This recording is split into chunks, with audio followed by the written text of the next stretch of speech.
What do you like to talk about? Do you like to talk about monkeys? Do you like to talk about how they talk? How they talk about this and they talk about that? But they talk about not one, but they don't talk about this certain thing. Because you know what this certain thing is? It's to do harm to another. They don't talk of it at all. You know why? Because they feel that harm upon them.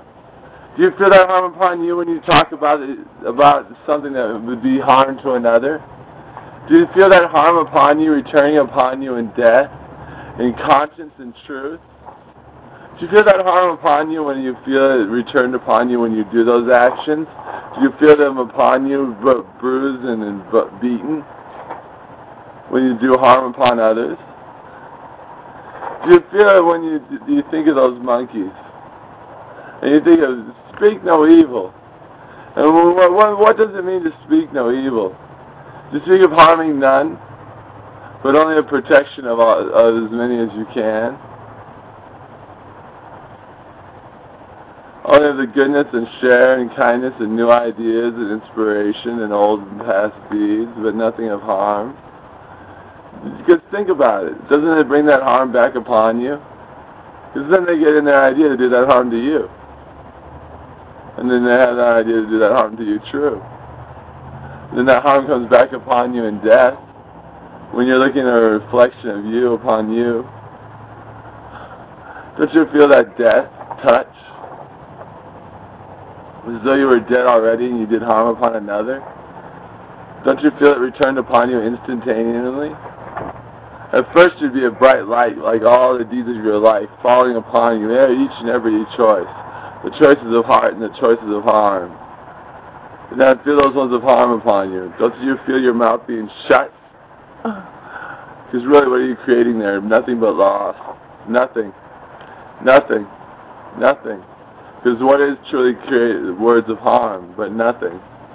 But what does that accomplish? But nothing. What have you done? Nothing. You have spoken nothing. Nothing at all, at all, at all. So why speak?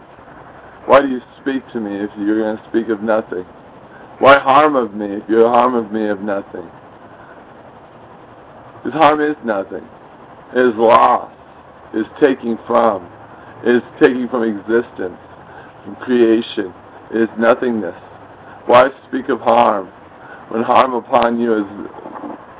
What is harm upon you in death, but harm upon you in death is what? But harm to you. Don't you feel that harm upon you?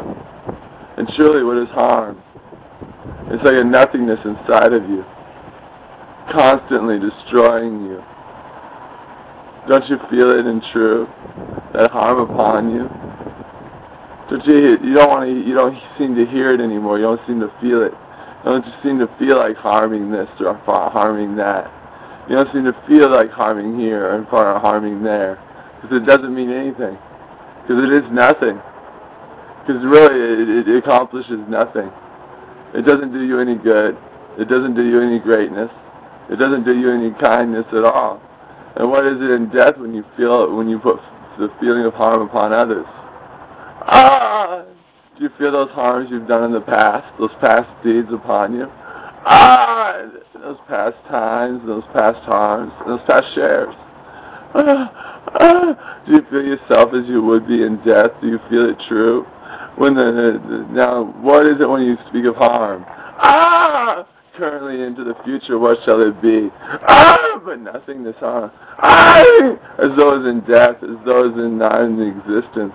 And when you talk of it, do you feel it upon you as though it is almost shutting you on up? Almost as though it is closing your mouth and taking forth from you that choice to slaughter and harm, of loss. Ah!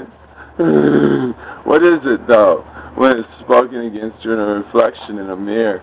Don't you feel that now, currently, as though you were dead? Imagine that you were dead for the rest of your life. Imagine each one of your deeds as the past of your life coming back upon you.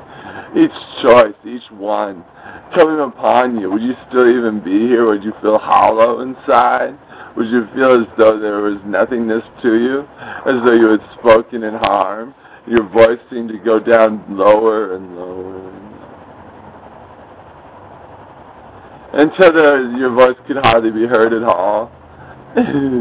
What about that which speaks in protection?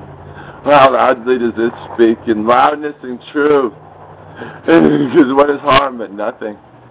Because what do you create in the end? What is it worth, really, truly? What is it worth to you? What is it worth to you? What have you created? So what is it truly that you create when you speak of harm? When you speak of loss, because that is what it is, loss, what do you create? As though death were already upon you, as though every deed and choice is upon you already, as though karma were full and strengthened in truth, as though the karma were at its full peak. Would you feel it and then whispering it about you and telling of you of how they're going to? What would you feel in true? What would it be?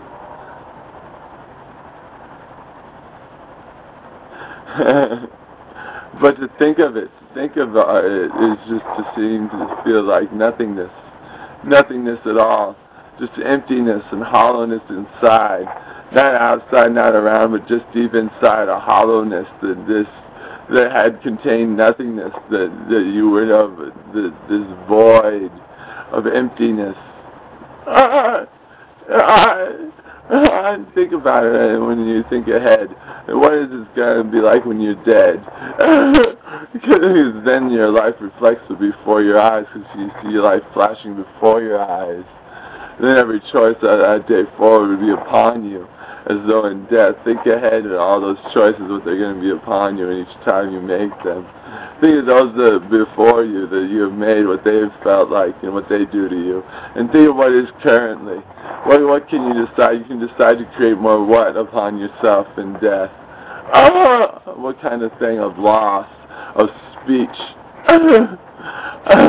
of talk, of do, of thought, of feel, of hear. Think of it. Think of those choices, what they're going to do to you in death, as to what they've done to you in the past is revealed to you now, and currently, of what it's going to be like. But what other choices exist there? What other choices can you make but of share? What can you share? What can you share true? Think about it, as those three monkeys wonder. What can you share of your heart and be able to speak true and speak of what is? When you speak of going together, joining up, and forces uniting.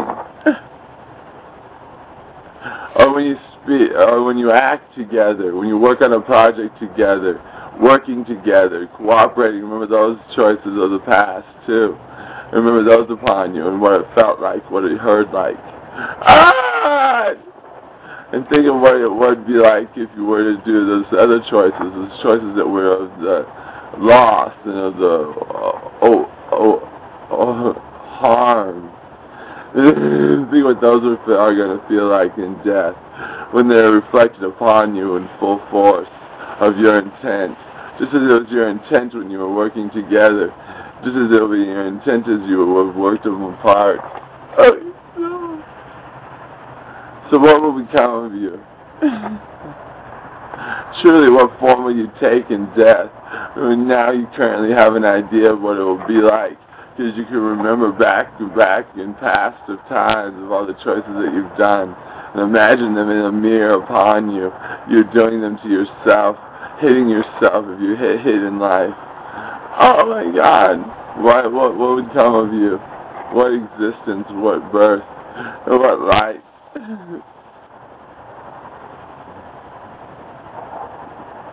And death. Or would you be hollow and empty? Unable to speak. Because to speak would be meaning nothing of loss or of evil, of that which takes, without care of heart. Or acts without care of heart.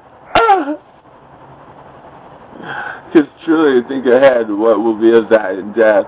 What will it be like now if you were to feel it now as though you were dead? Now remember that and think of it. and thinking thank you for your time. Christopher David Clayton, what do you feel? What do you hear of the united, unified belief? Don't forget about the see no evil. Because you know what? What is evil but nothing? So can you really see it? What else is nothing of evil? Just a reminder.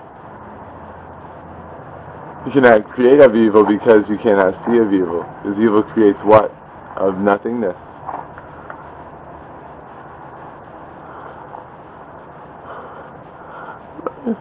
To do of evil is to do of nothingness. What is that in death? And to see it. Well, how can you see nothingness? How can you see it even forming?